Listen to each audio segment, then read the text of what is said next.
नमस्कार मेरे मित्रों, साथियों, गुड मॉर्निंग, जय हिंद, वंदे मातरम। मैं आपका अपना सचिन कुमार वर्मा। 16 अक्टूबर दिन बृहस्पतिवार के जनरल अवेयरनेस और daily current affair MCQ session में करता हूं आपका स्वागत। तो आशा करता हूं आप सभी स्वस्थ होंगे, एकदम तंदुरुस्त, मस्त होंगे और अच्छी तरीके से पढ़ाई भी कर रहे होंगे। और आज के सेशन में आपको आनंद अवश्य आएगा। तो मैं आशा करता हूँ कि आपको हमारी पिछली क्लासेस अच्छी लगी होंगी और उसमें आपको किसी प्रकार की कोई भी दिक्कत हो तो आप हमेशा, मैं कहता हूँ, आप कमेंट सेक्शन में मुझे अवश्य बताएं। तो आज के सेशन को हम शुरू करते हैं। तो आज का सेशन जो जनरल अवेयरेंस का सेशन है उसमें हम सबसे पहले देखेंगे भारत के कुछ प्रमुख जो मिलिट्री एक्सरसाइजेस हैं, डिफेंस एक्सरसाइजेस जिसको कहते हैं हम भारत के जो रक्षा अभ्यास हैं, उनको हम सर्वप्रथम करेंगे। उसके बाद जो डेली करंट अफेयर के कुछ बहुत ही महत्वपूर्ण क्वेश्चंस हैं उनको करेंगे। तो शुरू करते हैं आज के सेशन को। आशा करता हूं आपको यह वीडियो पसंद आएगा, तो क्लास में आप अंत तक जुड़े रहें और लाइक कीजिएगा, वीडियो को शेयर कीजिएगा और चैनल को सब्सक्राइब कीजिएगा। तो देखते हैं हम सर्वप्रथम जो हमारा सबसे पहला जो युद्ध अभ्यास है, ठीक है, जो डिफेंस मिलिट्री एक्सरसाइज है उसका नाम क्या है? उसका नाम है युद्ध अभ्यास। यह किन दो देशों के बीच में होता है? या भारत और यूएसए के बीच में द्विपक्षीय अभ्यास है, ठीक है, जिसकी शुरुआत हुई थी वर्ष 2002 में। ठीक है, तो भारत और अमेरिका के बीच में जो मिलिट्री एक्सरसाइज होती है उसका नाम है युद्ध अभ्यास, जिसकी शुरुआत हुई थी वर्ष 2002 में। और जो इसका उद्देश्य है वह उद्देश्य है संयुक्त प्रशिक्षण, युद्ध तकनीक और ब्रिगेड स्तर पर कमांड पोस्ट वर्क और विभिन्न पारदर्शियां जैसे आतंकवाद, प्रकृति आपदा और मानवीय सहायता के लिए तालमेल बढ़ाना है। ठीक है, तो भैया अमेरिका और भारत के बीच में वर्ष 2002 से शुरू हुआ युद्ध अभ्यास जो दो पक्षीय अभ्यास है, इसमें क्या होता है? ठीक है, युद्ध करने की जो तकनीक है उनका जो क्या रहता है, आदान प्रदान होता है। ठीक है, भारतीय सेना का और अमेरिकी सेना का।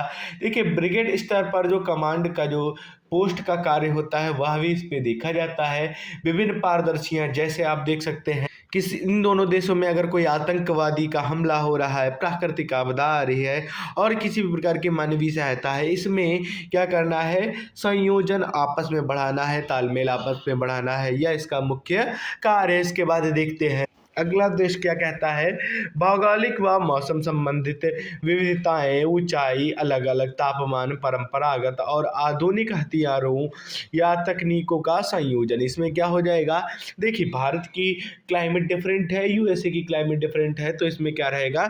दोनों के बीच में एक तापमान हो गया, क्लाइमेट हो गया, ऊंचाई हो गई, इन सारी चीज़ों में एक आदान प्रदान होगा। और साथ ही साथ में आप देखेंगे जो आधुनिक हथियार हो गए, टेक्निक्स हो गई, उनका क्या रहेगा?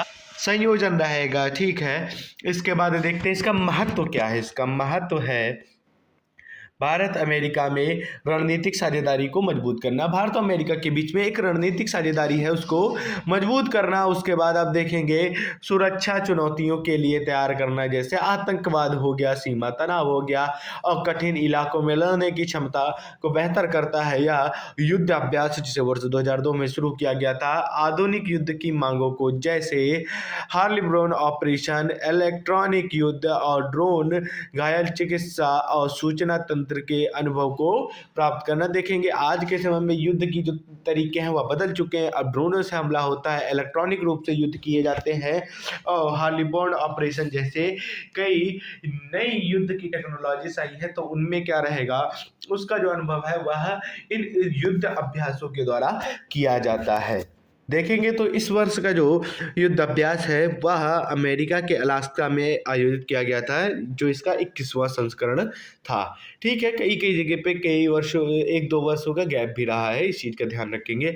अब युद्ध अभ्यास वरुणा अभ्यास। ठीक है, तो यह वरुणा अभ्यास जो है वह भारत और फ्रांस की जो नौसेना नेवी के बीच में यह अभ्यास किया जाता है। ठीक है, और देखेंगे तो इसकी शुरुआत हुई थी वर्ष 1993, परंतु इसका नाम वरुणा वर्ष 2001 में उपयोग में आया। इसका जो केंद्र रहता है भारतीय नौसेना और फ्रांसीसी नौसेना के बीच का रहता है। और ये इसका कार्य क्या है? समुद्री संचालन, विमान, नौकाएं और उपपानी, मतलब आधा युद्ध जो है जो जल में होता है और कुछ सरफेस पर होता है। इस प्रकार के अभ्यासों का साझा करना। इसका उद्देश्य क्या है? इसका उद्देश्य है नौसैनिक सहयोग को बढ़ाना, जिससे क्या होगा, एक दूसरे की नौकाओं के साथ काम करना, समुद्र में रसद, एयर सुरक्षा और पनडुब्बी, खुफिया एवं नियंत्रण आदि में सहयोग बढ़ाना है। ठीक है, मतलब सबमरीन से जो भी क्या किया जाता है, खुफिया जानकारी प्राप्त की जाती है, स्पाइंग प्राप्त की जाती है, उस पर नियंत्रण करना और जो समुद्र के ऊपर से किसी प्रकार के हवाई हमले को रोकना इसका उद्देश्य है। और एक उद्देश्य है रणनीतिक साझेदारी भारत और फ्रांस के बीच में हिंद महासागर क्षेत्र में एक सुरक्षा एवं रणनीतिक साझेदारी को साझा करना है। इसके बाद देखते हैं महत्व। तो इसके महत्व क्या क्या हैं? वरुणा युद्ध अभ्यास के तो समुद्री सीमाओं की निगरानी एवं सुरक्षा को सुनिश्चित करना वरुणा युद्ध अभ्यास के द्वारा। इसके बाद बलों के त्वरित एवं संचालन की क्षमता का विकास करना। इसके बाद फ्रांस और भारत के बीच में रणनीतिक संबंधों की मजबूती करना। तो वरुणा युद्ध अभ्यास है नेवी का, जो वर्ष 2001 में वरुणा नाम से जाना जाने लगा और इसकी शुरुआत हुई थी वर्ष 1993 में। अब देखते हैं हम अपना अगला युद्ध अभ्यास शक्ति। ठीक है, तो भारत और फ्रांस की सेना के बीच में, देखिए इससे पहले जो वरुणा युद्ध अभ्यास था वह नेवी के बीच में था। जो ऑपरेशन शक्ति है, जो मिलिट्री एक्सरसाइज शक्ति है, जिसका जो 8वां संस्करण हुआ वर्ष 2025 में भारतीय और फ्रांसीसी सेना के बीच में, इसका उद्घाटन एवं आयोजन भारत के जम्मू कश्मीर और कश्मीर राइफल की बटालियन एवं अन्य इकाइयों ने भाग लिया। साथ ही फ्रांसीसी सेना, विदेश लीजियन आदि शामिल थे इसके 2025 के 8वें संस्करण के उद्घाटन समारोह में। परंतु इसकी शुरुआत होती है वर्ष 2001 में, तो 2011 में। तो ऑपरेशन शक्ति की शुरुआत किस वर्ष में शुरुआत हुई? वर्ष 2011 में। ठीक है, तो 2011 में इसकी होती है शुरुआत। इस चीज का रखेंगे आप ध्यान। अब देखते हैं इसका लक्ष्य क्या है। इसका लक्ष्य है अर्ध शहरी इलाके, जो सेमी अर्बन, जो ट्राइन एरियाज होते हैं, जहां पे आतंकवादी बहुत सारी गतिविधियां करते हैं, ऑपरेशंस करते हैं, हथियारों का सही उपयोग और कमांड और नियंत्रण प्रणाली में तालमेल बनाना। ठीक है, अगर देखिए आधा शहरी इलाका है तो वहां पे क्या करना है, वहां पे अगर आतंकवादी किसी प्रकार का हमला करते हैं तो कैसे उनके विरोध में ऑपरेशन चलाना, हथियारों का सहयोग प्रयोग करना और कमांड और नियंत्रण प्रणाली में तालमेल को बेहतर करना। इसके बाद इसका महत्व क्या है? अर्धशहरी शहरों में संघर्ष और जटिल स्थितियों में भारतीय सेना की तैयारी। ठीक है, विदेशी साझेदारी के साथ मिलकर जितनी भी अब टेक्नोलॉजी है, रणनीति है, उनके अनुभव को साझा करना और अंतर्राष्ट्रीय मानकों के अनुरूप प्रशिक्षण, जो भारतीय युद्ध क्षमता को बढ़ाता है। यह था ऑपरेशन शक्ति, जो फ्रांस और भारत की सेना के बीच में होता है। ऑपरेशन वरुणा युद्ध अभ्यास भारत और फ्रांस की नौसेना के बीच में। तरंग शक्ति, यह जो है जो फ्रेंडली एयरफोर्स, जो मित्र देश हैं उनके बीच में यह युद्ध अभ्यास किया जाता है। और युद्ध अभ्यास जो है वह भारत और यूएसए के बीच में वर्ष 2002 से चलता आ रहा है। तो अब बढ़ते हैं हम अपने डेली करंट अफेयर के सेशन पे। तो शुरू करते हैं आज के करंट अफेयर सेशन को। तो एक बार फिर से मैं आशा करूंगा आपको युद्ध अभ्यास समझ में आए होंगे, तो वीडियो को लाइक कीजिएगा, शेयर कीजिएगा और चैनल को सब्सक्राइब कीजिएगा। तो शुरू करते हैं आज के हम अपने पहले प्रश्न की ओर। पहला प्रश्न है हमारा, हाल ही में किस देश ने ग्लोबल क्लाइमेट फंड में सबसे बड़ा योगदान दिया है? तो हमारा हाल ही में किस देश ने ग्लोबल क्लाइमेट फंड में सबसे बड़ा योगदान दिया है? तो हमारे ऑप्शन है, option A Germany, option B Bharat, option C united राज्य America USA, option D United Kingdom Britain. ठीक है, तो भैया क्लाइमेट फंड जो है, ग्लोबल क्लाइमेट फंड में सर्वाधिक अगर किसी भी देश के द्वारा फंड दिया गया, योगदान दिया गया है, वह है अमेरिका। अमेरिका ने ग्लोबल क्लाइमेट फंड में सर्वाधिक योगदान दिया। अमेरिका ने वैश्विक जलवायु फंड में सबसे अधिक योगदान की घोषणा की है, जिससे विकासशील देशों में जलवायु संकट में के अगेंस्ट में जो लड़ाई है, निपटारा है, उसमें हमको क्या मिलेगी? मदद मिलेगी। इसके बाद बढ़ते हैं हम अपने अगले प्रश्न की ओर। अगला प्रश्न है हमारा, भारत में 15 अक्टूबर को किस दिवस के रूप में मनाया जाता है? आप सभी को पता होना चाहिए 15 अक्टूबर को क्या मनाया जाता है। तो हमारे ऑप्शन से ऑप्शन ए विश्व विद्यार्थी दिवस, ऑप्शन बी राष्ट्रीय युवा दिवस, ऑप्शन सी विश्व बाघ दिवस, ऑप्शन डी विश्व समुद्र दिवस। ठीक है, तो भैया 15 अक्टूबर को, ठीक है, भारत के एक बहुत ही महान व्यक्ति का जन्म हुआ था। ठीक है, वह थे एपीजे अब्दुल कलाम जी, जो भारत के राष्ट्रपति भी रहे और इनको भारत का सर्वोच्च सम्मान भारत रत्न भी प्रदान किया गया। ठीक है, और यह भारत के कौन से राष्ट्रपति थे, यह सभी को पता होना चाहिए। भारत के 11वें राष्ट्रपति हैं। और 15 अक्टूबर को आपको यह भी पता होना चाहिए अंतर्राष्ट्रीय ग्रामीण महिला दिवस के रूप में भी मनाया जाता है। और इनके जन्म दिवस पर जो तमिलनाडु सरकार है, ठीक है, वह युवा पुनः जागरण दिवस के रूप में मनाती है। ठीक है, आप ये सारी चीज़ें हमने एपीजे अब्दुल कलाम जी के बारे में जाना। तो 15 अक्टूबर को विश्व विद्यार्थी दिवस मनाया जाता है। ठीक है, राष्ट्रीय युवा दिवस कब मनाया जाता है? यह मनाया जाता है 12 जनवरी को। तो आप देखेंगे जो हमारा युवा दिवस है वह कब मनाया जाता है? यह मनाया जाता है हमारा 12 जनवरी को। इसके बाद देखेंगे विश्व बाघ दिवस, यह कब मनाया जाता है? यह मनाया जाता है 29 जुलाई को। ठीक है, और विश्व समुद्र दिवस कब मनाया जाता है? 25 सितंबर को। ठीक है, तो विश्व विद्यार्थी दिवस 15 अक्टूबर को, राष्ट्रीय युवा दिवस 12 जनवरी को, राष्ट्रीय बाघ दिवस 29 जुलाई को, विश्व समुद्र दिवस 25 सितंबर को।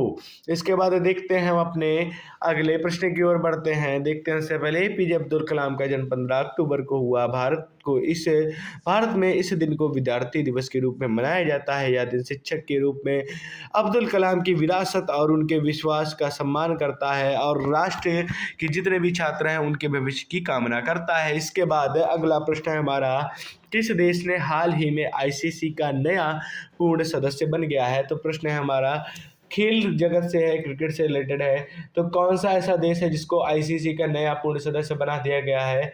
हमारे ऑप्शन से option A UAE, option B Nepal, option C America, option D Cambodia. ठीक है, तो भैया जो कंबोडिया है उसको आईसीसी का नया पूर्ण सदस्य बनाया गया है। आईसीसी ने कंबोडिया को पूर्ण सदस्य का दर्जा दिया, जिससे उसकी क्रिकेट की गतिविधियां बढ़ेंगी। आगे बढ़ते हैं अगले प्रश्न की ओर। अगला प्रश्न है हमारा, हाल ही में ग्रीन क्रेडिट प्रोग्राम जो है वह किस मंत्रालय के द्वारा लॉन्च किया गया? ठीक है, तो ग्रीन क्रेडिट प्रोग्राम किस मंत्रालय के द्वारा लॉन्च किया गया? तो हमारे ऑप्शन से ऑप्शन ए शिक्षा मंत्रालय, ऑप्शन बी पर्यावरण मंत्रालय, ऑप्शन सी विज्ञान एवं प्रौद्योगिकी मंत्रालय, ऑप्शन डी कृषि मंत्रालय। तो भैया सतत विकास हेतु पर्यावरण मंत्रालय द्वारा क्या किया गया है?